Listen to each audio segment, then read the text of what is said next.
우리가 이루는 교회를 생각할 때 사람들이 우리 교회를 어떻게 평가하는가, 또 사회가 교회를 어떻게 평가하는가, 이것도 참 중요해요. 그런데 더 중요한 게 있습니다.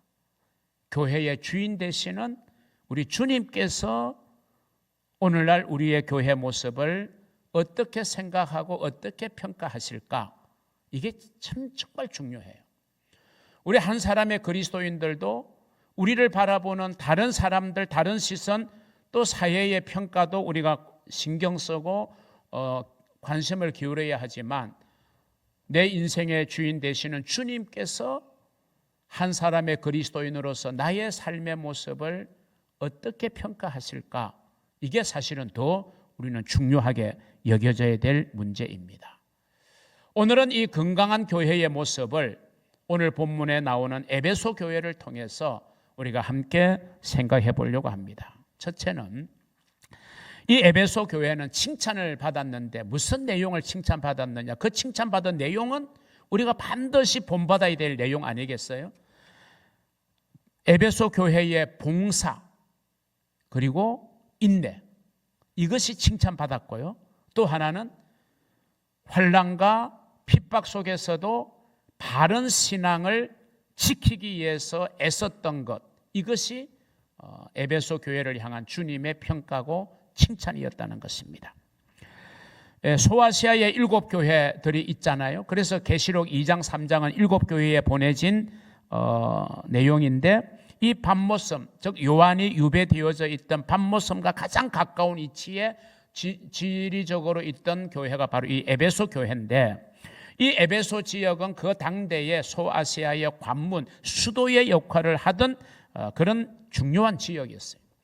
이 지역에 바울이 2차 전도 여행 때 잠깐 들렀고 제3차 전도 여행 중에 전략상 이 에베소 지역이 정말 중요함을 바울이 인식해가지고 무려 2년 6개월 동안을 머물면서 정말 박해와 어려움 속에서 힘쓰고 애써서 에베소 교회를 이루고 그 에베소 교회를 잘 성장시키는 역할을 바울이 했음을 사도행전은 우리에게 전해주고 있어요.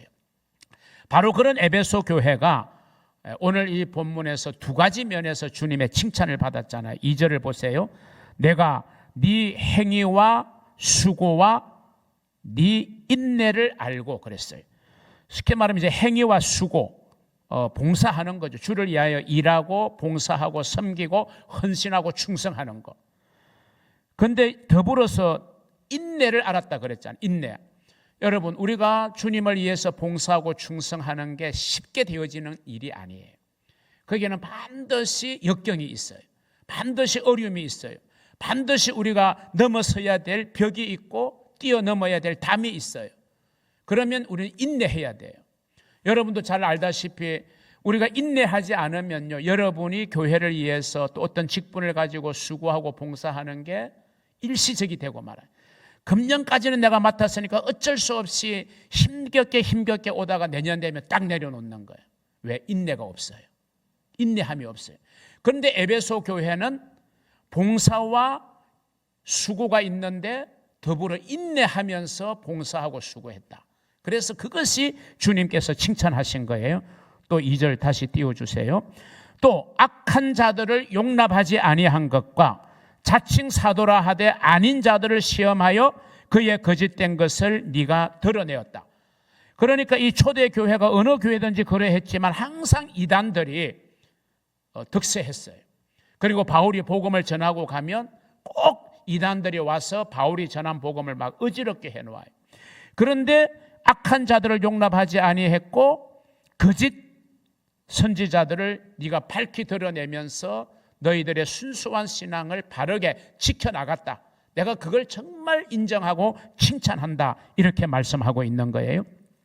그래서 다시 한번 정리해보면 이 에베소 교회 성도들을 향한 주님의 칭찬이 뭐냐? 그 하나는 주를 위하여 끊임없이 여러 가지의 봉사를 바친 행위, 다른 말로 말한다면 복음 전도를 위해서 지칠 줄 모르는 수고가 그들에게 있었다. 마치 여러분이 단기 선교 사역을 위해서 정말 어려운 여건 속에서도 우리 성도들이 지칠 줄 모르고 미션 카페를 잘 이루어낸 것처럼 그런 수고가 있었다. 그런데 그런 와중에는 우리가 때로는 희생도 감수해야 되고 손해도 감수해야 되는데 그런 걸 다 감수하면서 인내했다. 여러분, 초대교회 상황처럼 환난과 핍박과 시련과 어려움과 고난이 있었던 때가 없었어요. 그런데 또 초대교회 성도들처럼 신앙의 열정을 가진 것도 찾아보기가 쉽지 않아요. 그만큼 초대교회 성도들은 위대했습니다. 그래서 그들의 봉사와 수고와 행위는 인내와 더불어서 지금 주님의 인정과 칭찬을 받은 거예요. 또 다른 하나는 바른 신앙의 교리를 잘 지키는 모습이었다. 진리를 사수하는 거죠. 굉장히 중요한 겁니다. 사실 에베소 교회는 바울이 복음을 전하던 초기부터 많은 박해와 시련을 받았던 교회가 바로 이 에베소 교회예요. 사도행전 19장에 보면 바울이 이제 에베소에 들어가서 전도를 하는데 그 에베소에는 아데미라는 여신이 있었어요. 그리스 신화에 나오는 아데미 여신이 있고 그 당시에 모든 지역이 그러했지만 자기 지역이 섬기는 그 신을 모시는 신전이 있어요. 아데미 여신의 신전이 에베소에 있었어요. 그럼 신전이 있으면요, 반드시 신전 주변에는 그 아데미 여신의 형상을 만들어서 파는 우상 장사들이 있었어요. 그래서 그 지역의 사람들이 신전에 찾으면서 그 우상을 만들어 놓은 우상을 이제 사기도 하고 그것이 이제 그 사람들의 생계의 수단이었거든. 그런데 사도 바울 일행이 열심히 복음을 전하면서 점점 예수 믿는 사람이 많이 늘어나게 되니까 이제 이 사람들의 생계에 위협이 오게 되는 거예요. 그러니까 우상을 만들어 팔던 이 사람들의 그 분노의 화살을 바울과 그리스도인들을 향해서 쏟아 붓는 겁니다. 그러니까 얼마나 그들이 어렵게 고난 중에 박해 중에 신앙생활을 했는지 알 수 있잖아요. 그럼에도 불구하고 에베소 교회 성도들은 위축되지 않고 여전히 복음을 위해서 수고를 아끼지 않았고 인내했다. 거기다가 에베소 교회는 잘못된 이단, 거짓 선지자들이 발로를 붙이지 못하도록 믿음의 바른 신앙의 확신 위에 굳게 서 있었다라고 하는 사실, 이것이 바로 에베소 교회가 정말 건강한 교회를 이룰 수 있는 중요한 기반이 되었다라고 하는 것입니다. 성도 여러분, 우리가 하나님을 위해서, 복음을 위해서, 그리고 주님의 몸된 교회를 위해서 우리에게 주어진 사명을 따라 또 직분을 따라서 봉사와 섬김의 삶을 살진데 때로는 힘들고 어렵고 희생과 손해가 요구되더라도 그런 것들을 다 참고 견디어내는 인내의 삶을 살아가야 할 것입니다. 여러분, 우리는 인내의 본을 보아야 됩니다. 바로 주님의 인내입니다. 주님은 저와 여러분을 위해서 얼마나 인내하셨습니까? 십자가의 고난, 십자가에 달려셔서 물 한 방울 피 한 방울 남기지 아니하신 육체의 고통, 여러분, 우리는 아무리 경험할래야 그 십자가의 고통을 우리는 경험할 수가 없어요. 자그마한 상처 앞에도 얼마나 아파요. 제가 한 2주 이 손목에 뭘 차고 나왔잖아요. 그때는 제가 말을 안 했어요. 그런데 지금은 이제 제가 걷어냈거든요. 제가 여기가 찢겨가지고 살이 벌어져서 7바늘을 꿰매고 왔어요. 응급실에 가서. 응급실에 갔는데 의사가 얼마나 깊이 이게 상처가 났는지를 들춰본다고 핀셋을 가지고 살갗을 하는데 그 고통이 얼마나 심한지. 그런데 주님의 십자가의 고통에 비하면 이건 아무것도 아니에요. 저는 엄청나게 아프다고 느끼고 비명을 질렀지만 그 주님의 십자가 고통의 인내에 비하면 이거는 세 발의 핀 거예요. 주님은 그렇게 인내하셨어요. 육체의 고통만 인내하셨을까요? 주님을 향하여 막 사람들이 손가락질하고 비난하고 조롱하고 희롱하면서 네가 구원자라며 남은 구원하면서 너는 왜 너 자신을 구원하지 못하느냐, 십자가에서 내려와 봐라. 그리고 옷을 갈기갈기 찢어 나누어 가지면서 막 비웃으면서 조롱하는 그 모든 것들을 주님은 다 참으셨어요. 인내하셨어요. 오직 한 가지, 그 앞에 있는 즐거움을 위하여 십자가의 부끄러움을 개의치 아니하셨다. 그 앞에 있는 즐거움이 뭐겠어요? 내가 고통당하고 십자가의 죽임을 당하는 이것 때문에 구원받는 우리 성도들의 모습, 그게 주님의 즐거움인 거예요. 그래서 주님은 십자가의 고통을, 십자가의 죽음을 인내하신 거예요. 여러분, 그 주님의 인내를 생각할진데 우리가 인내하지 못할 일은 아무것도 없다고 저는 생각합니다. 그냥 연약한 우리의 편에서야 그게 크게 보이는 거지. 우리가 정말 주님 앞에 주님의 마음으로 주님의 시각으로 우리가 내가 힘들어하는 걸 바라본다면 우리는 충분히 인내할 수 있습니다. 그렇게 여러분이 봉사와 인내의 삶을 살아가고 이단 사슬이 득세하는 이때 우리는 바른 신앙을 굳건하게 지켜나가는 복된 성도들이 다 되시기를 우리 주님의 이름으로 축원합니다. 두 번째요. 그런데 이 에베소 교회가 주님의 책망을 받은 게 하나 있어요. 그게 뭐냐? 처음 사랑을 잃어버렸다. 그렇게 주님이 책망하신 거예요. 4절에 볼까요? 그러나 너를 책망할 것이 있나니 너의 처음 사랑을 버렸다. 이 말씀 앞에 저부터 부끄러운 거지요. 부끄러운 거죠. 아마 이 말씀 앞에 부끄럽지 않을 사람이 어디 있을까요?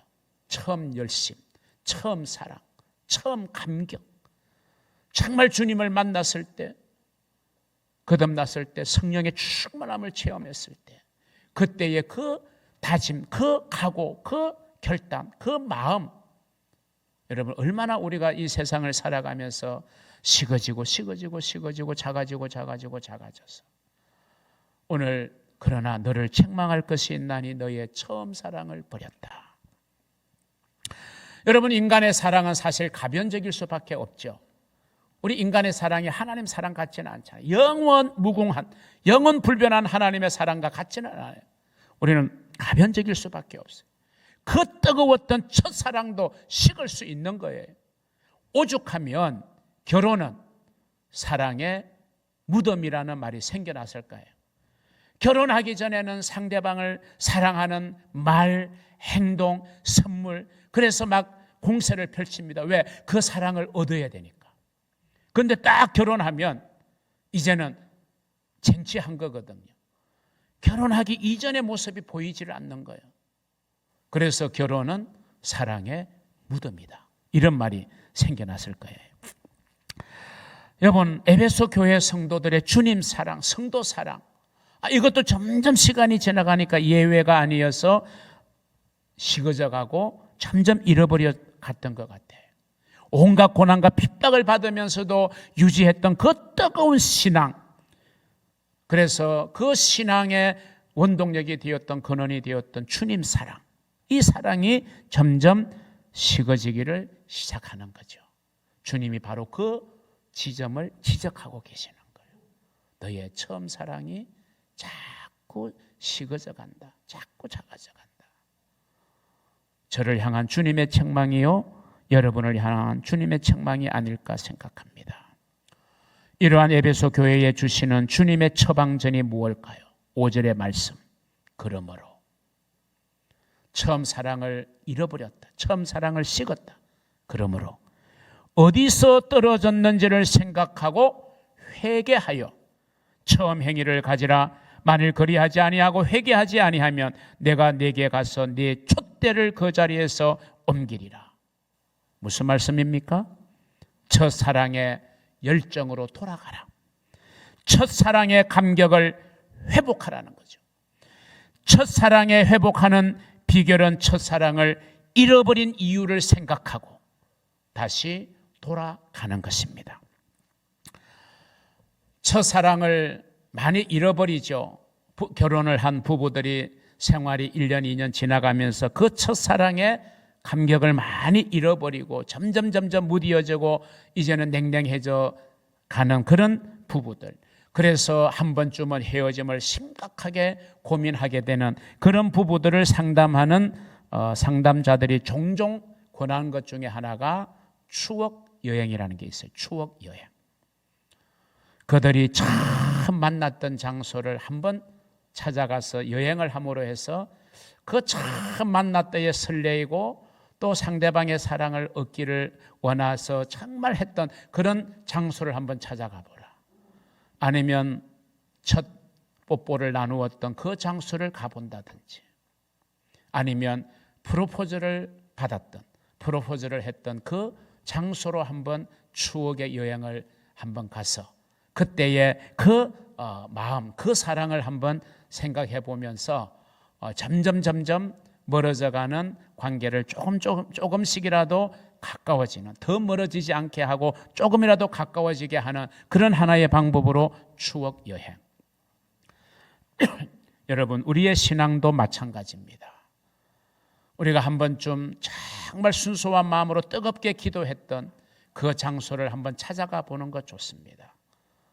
내가 처음 신앙생활했던 교회를 한 번쯤 둘러보고, 내가 정말 주님 앞에 부르짖어 기도했던, 그래서 은혜의 체험을 했던 그 기도원, 그 장소를 내가 한 번 더 방문해 본다든지, 내가 정말 뜨겁게 신앙생활했던 그때를 한 번 더 올려보면서 오랜 생각에 한번 잠겨본다든지, 이런 신앙의 영적 추억의 여행은 우리의 신앙을 좀 회복시킬 수 있는, 더 이상 우리가 신앙의 나락으로 떨어지지 않게 하는 요소가 될 수 있지 않을까 생각을 해봅니다. 그리고 회개하라고 그랬죠. 여러분, 회개는 뭡니까? 한마디로 말하면 돌아가는 것입니다. 기도의 자리에 있었는데 오늘의 내 모습은 기도의 자리에 있지 않아요. 기도의 자리로 돌아가는 게, 그게 회개고, 그게 회복하는 길입니다. 이전에는 모든 예배의 시간, 예배의 자리를 지켰는데 사는 게 바빠서 수요 예배 빠지고, 주일 오후 찬양 예배 빠지고, 주일 낮 예배만 간간히, 그것도 사정이 있고 뭔가 일이 만들어지면 그것마저도 빠지고, 그래서 예배의 자리에서 자꾸 멀어지고 떨어져 가는 우리, 다시금 예배의 자리로 돌아오는 거, 이게 여러분 회개입니다. 그래도 예전에는 하나님의 말씀을 읽으려고 애쓰고 애썼는데 요즘은 아예 모든 게 편리하게 예배 가도 다 말씀 띄워주니까 성경 찾을 필요가 없고, 다시 한번 말씀을 펼쳐서 말씀을 읽는 자리로 돌아가는 거, 이게 여러분 회개입니다. 이전에는 그래도 힘들긴 했어도 정말 구원받은 게 너무 감사하고 감격해서 힘들고 어려워도 땀을 뻘뻘 흘리면서까지도 추운 겨울날, 지금은 다 복사기가 있고 인쇄하지만 학생의 주보를 그 등사기에 밀려면 그 애기 겨울에는 얼어요. 그러면 일찍 가가지고 그걸 녹여가지고 주보를 등사하며, 그렇게 추위에 떨면서도 그게 기쁘고 즐거웠던 그때의 우리의 모습, 오늘 주님은 그 모습을 보기를 원하십니다. 건강한 교회는 첫사랑의 감격이 살아있는 교회입니다. 주님을 생각하면 아직도 사랑으로 가슴이 뛰는 성도들, 주님의 이름을 부르며 그 이름의 소망 때문에 행복의 개요 눈물을 흘릴 줄 아는 그런 성도의 모습을 지금 주님은 보기를 원하신다는 거예요. 여러분, 지금으로부터 한 18, 9년 전에 일본에 불었던 열풍 하나가 있어요. 욘사마 열풍, 여러분 기억하실 겁니다. 욘사마. 이거는 이제 우리나라 인기 탤런트 그 배용준 씨를 흠모하고, 배용준 씨의 얼굴을 한번 보고, 배용준 씨가 촬영했던 드라마 촬영지를 한번 여행해보고 싶은 일본 여성들의 그 뜨거웠던 열풍, 이걸 우리는 이제 욘사마 열풍이라 그래요. 이 욘사마라고 하는 말은 이제 배용준, 이름이 용준인데 이 용준의 일본식 줄임말이 용이에요. 용준이란 말이죠. 배용준, 용. 그다음에 사마라는 말은요, 이제 일본에서 상대방에게 존칭하는, 우리가 선생님, 님 할 때 누구 상 그러잖아요. 다나카 상의 극존칭이 사마예요. 그래서 욘사마 그러면 배용준 씨를 아주 극존칭해서 부르는 단어가 욘사마예요. 2004년에 이 욘사마가 일본의 유행어로 선정이 되었습니다. 그리고 일본 최대의 신문 아사히 신문이 발간하는 시사 용어집 지에조라는 용어집이 있는데, 그것을 간행하는 기념식에서 이 욘사마라는 단어가 2005년 일본의 올해의 단어로 선정이 될 만큼, 여러분 욘사마 열풍은 대단했습니다. 그때 일본민 관광객들이요, 이 겨울 연가 촬영지인 강원도 강릉 쪽이죠, 거기에 얼마나 많은 사람들이 여행을 왔는지 몰라요. 그리고 그 연사마 열풍에 빠졌던 일본 여성들은 자기 집에 그 배용준 씨의 얼굴이 전신이 그려진 큰 사진들을 곳곳에 막 사서 걸어놓고요, 온통 집에서 겨울 연가 그 드라마 보고 또 보면서, 그러다가 어쩌다가 그 보기가 좀 그래가지고 일본 그 남편이 한마디 하면요, 오히려 10배는 대치기를 당하고 그 사진 하나를 남자가 떼버렸어요. 보기 싫어가지고. 그것 때문에 이혼했던 일본의 가정도 있었어요. 그리고 일본의 수상이 외국 일정이 있었는데, 마치 그때 이 배용준 씨가 일본에 가서 책 사인회를 하는데 그 얼굴을 보고 가겠다고 하루를 연기했던 적도 있었어요. 그만큼 연사마 열풍은 대단했어요. 사실 배용준 씨가 그 연사마 열풍에 빠진 일본 여인들을 위해서 무엇 하나 해준 게 있어요? 희생한 거 하나도 없어요. 그래도 그 드라마에 비춰진 그 배용준 씨의 모습에 반해가지고 일본 남자에게서 느껴보지 못하는 그 감정을 이제 느껴놓으니까 그게 푹 빠졌잖아요. 여러분, 연사마가 그런 열풍이었다고 하면 저와 여러분을 위하여 생명을 던져주신 예수 그리스도, 좀 단어를 붙여보면 예수 사마, 여러분의 예수 사마, 그 사랑의 마음이 연사마의 10분의 1, 100분의 1 될까요? 여러분, 예수님이야말로 우리를 위해서 아무 조건 없이 자신의 존재를, 자신의 목숨을 우리를 위해서 다 던져주신 분이 아닙니까? 사도 요한은 그의 서신에서 이렇게 기록합니다. 요한 1서 3장 16절, 그가 우리를 위하여 목숨을 버리셨으니 우리가 이로써 사랑을 알고 우리도 형제들을 위하여 목숨을 버리는 것이 마땅하니라.